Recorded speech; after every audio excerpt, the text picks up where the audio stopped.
New Thought, A True Understanding of Metaphysics in 3 Steps lecture by Neville, 1953. Welcome to our video on true metaphysics. If you are seeking a radical transformation in your life, then this video is for you. Today, we will explore the idea that change begins with the discovery of the inner self and how this can only be achieved through self-observation. By understanding your reactions to life and the state of your consciousness, you will be able to attract more positive situations and circumstances into your life. Don't waste any more time, watch now and discover how true metaphysics can help transform your life and much more. We will delve into this in a short lecture, so it's crucial to always watch until the end for a better understanding of what will be conveyed. Before you continue watching, don't forget to subscribe to our channel and leave a like to help us bring more content like this to you. Your support is essential for our growth and to continue sharing knowledge.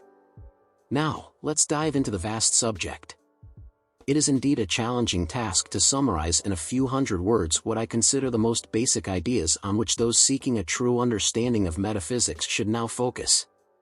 I will do what I can in the form of 3 fundamentals: self-observation, goal setting, and detachment.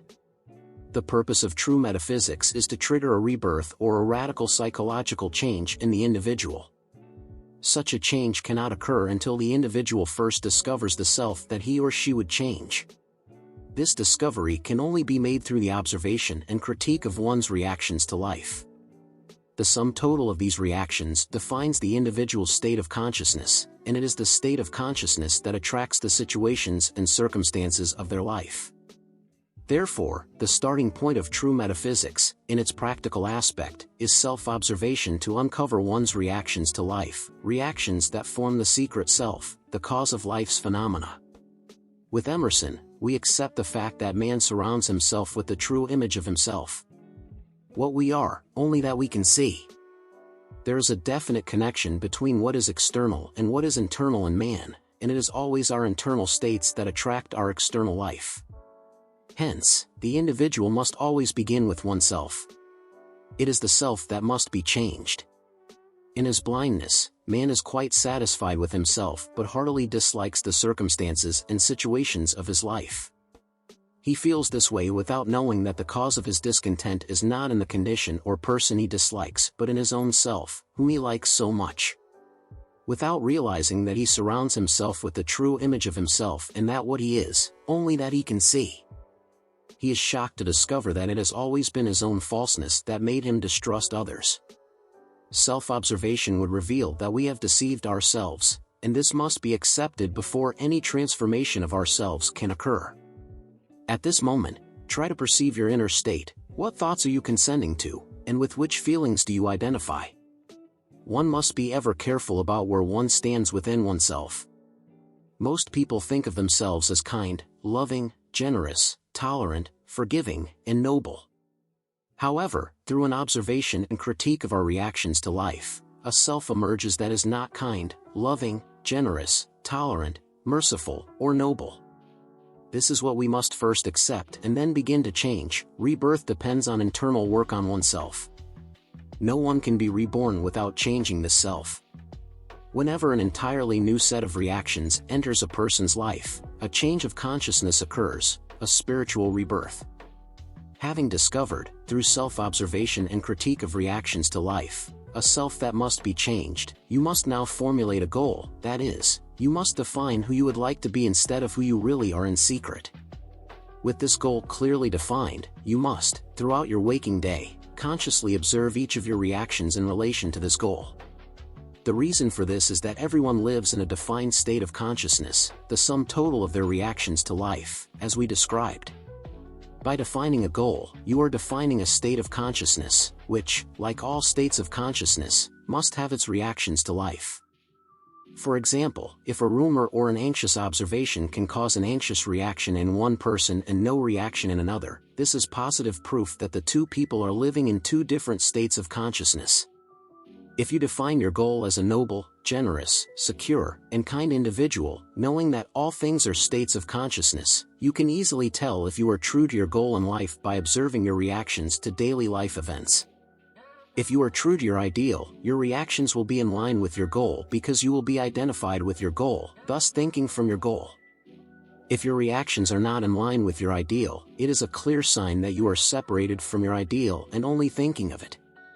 Assume that you are the loving person you want to be and observe your reactions throughout the day regarding this assumption. Your reactions will tell you the state from which you are operating. Here comes the third foundation, detachment. Having discovered that everything is a visible state of consciousness and having defined that particular state we want to make visible, we now dedicate ourselves to the task of entering such a state. We must move psychologically from where we are to what we wish to be. The purpose of practicing detachment is to separate ourselves from our current reactions to life and attach ourselves to our goal in life. This internal separation must be developed through practice. Initially, it may seem that we have no power to detach from undesirable internal states simply because we always take each state of mind, each reaction, as natural and identify with them. When we have no idea that our reactions are merely states of consciousness from which we can detach, we go around and around in the same circle of problems, not seeing them as internal states but as external situations. We practice detachment or inner separation to escape the cycle of our habitual reactions to life. That's why we must formulate a goal and constantly observe ourselves in relation to that goal. This teaching begins with self-observation. Secondly, it asks, what do you want?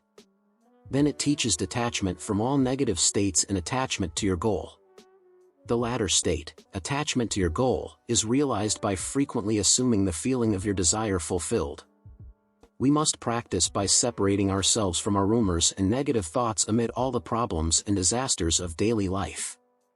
No one can be different from what they are now unless they start to detach from their present reactions and identify with their goal. Detachment from negative states and assumption of desire fulfilled must be practiced amid all the blessings and curses of life. The path of true metaphysics is in the midst of everything happening in life. We must consistently practice self-observation, thinking from our goal, and detachment from negative moods and thoughts. If we want to be practitioners of truth instead of mere listeners, practice these three fundamentals, and you will elevate yourself to higher levels of consciousness. Always remember, it is your state of consciousness that attracts your life.